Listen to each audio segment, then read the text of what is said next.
Yan guys, so uwian na, out na tayo. Ang ating activity ngayon, ipapa-undercoat rubberized paint natin si Mr. Gray. Kasi 'di ba, yung pang-ilalim mahalaga kasi yan sa kotse para walang kalampag, walang kalawangin, and for safety na rin. So isa yan sa duty nating mga owner ng ganitong uri ng sasakyan. So pupuntahan natin yung ating shop para sa pag-undercoat, rubberized coating ni Mr. Gray. Kaya Ernie, pasubscribe ako YouTube tsaka Facebook. Yan. Yun ang ating underwash guys. Yung ilalim na guys. Yan. Yan ang ating before. Yan.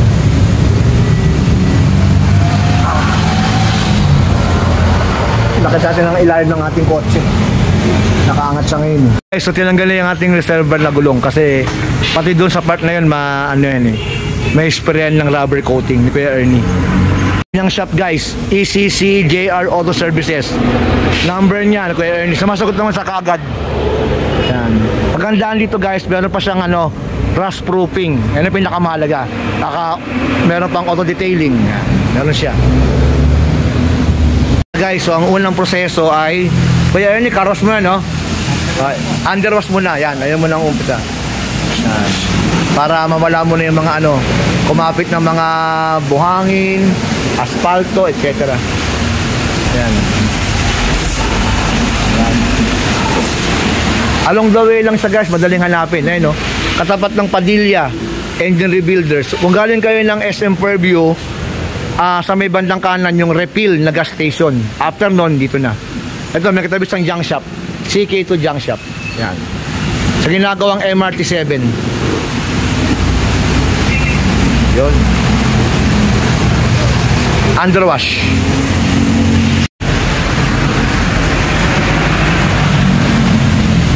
Yan na guys, yung pinakailalim na. Pinaka na ni Kuya Ernie. Pressurized na. Bago na mamaya yan, lagyan ng primer o siguro rubber coating. Yan na guys, asawa ba na si Kuya Ernie. Inasawiran na yung ating yung ating pang ilalim ni Stargazer. Yan guys, rubberized yan, kanyang bibigyan na coating mamaya.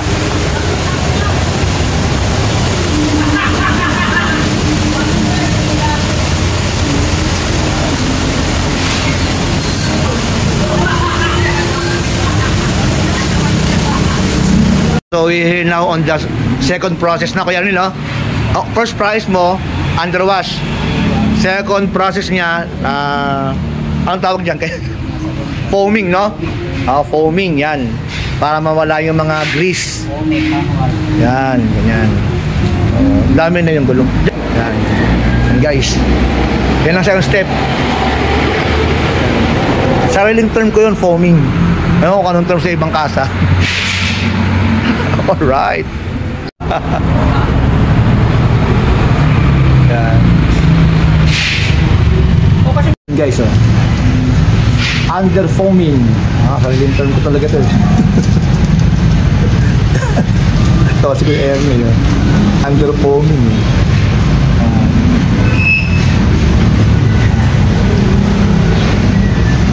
So tapos na yung under foaming. So babanlawan na.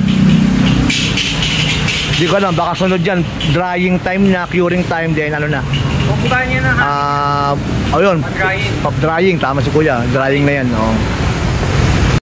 Yan guys, so na, drying part na. So pangatlong step na yung drying. So drying na, drying. Pagkapunas ng kay mo, para dry, no? coating. Yan. After ito guys, coating na. So pangatlong proseso, drying. Yan.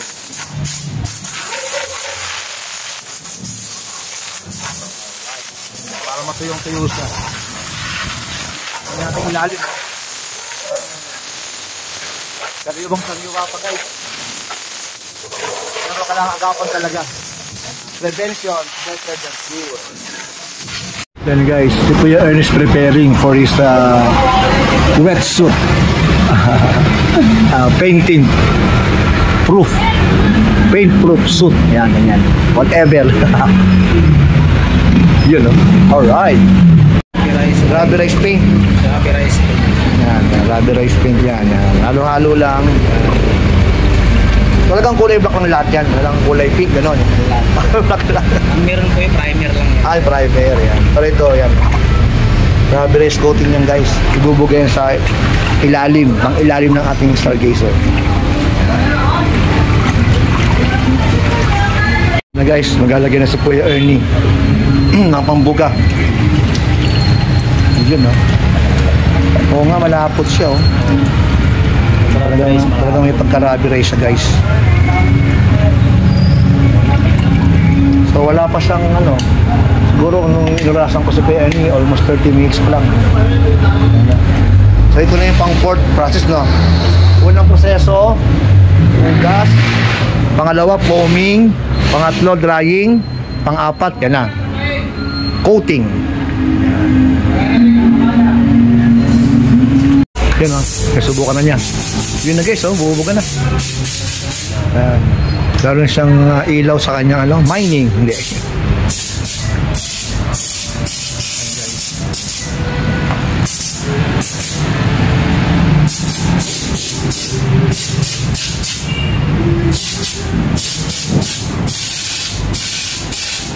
Black na black guys.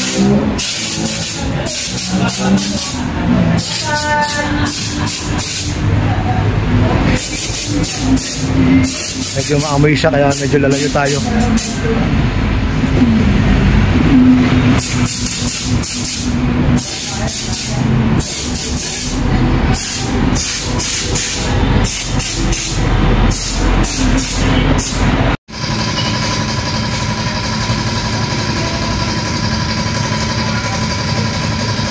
Guys, nasa na siya, ilalim na.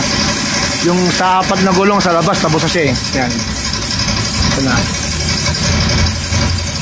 Talagang binubuga niya lahat ng sulok.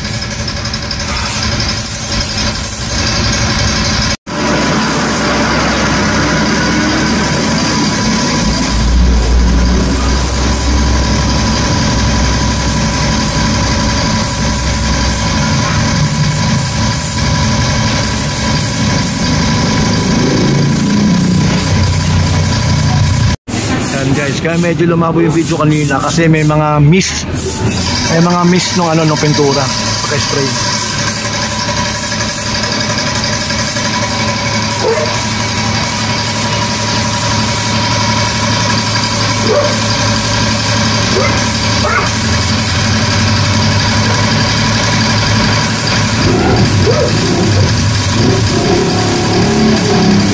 Talaga lahat ng sulok guys binubugahan. Guys, nasana siya, bandang likuran na. Pero sinulan doon sa gilid, sa unahan, sa gitna, ito na yung back part sa ilalim. Walang nakaligtas na ano, kailangang bugahan, isprayan ng rubberized coating. Sana tumagal ito ng mga 5 taon itong ating rubberized coating na ito.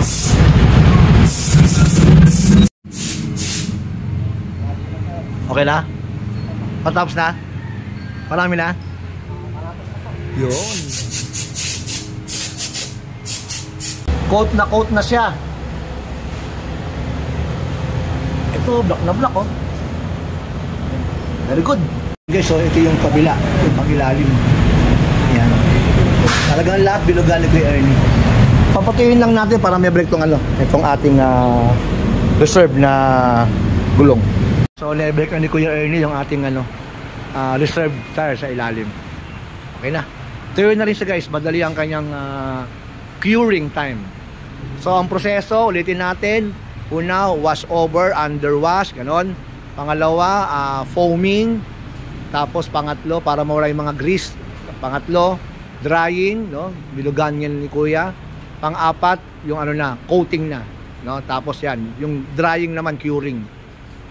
Siguro it will take about 2 hours or more, depende, pero sa kanya kasi mabilis si Kuya anong ginagawa niya, so very good. Sinabi niyang oras, pag-usapan namin, tugma.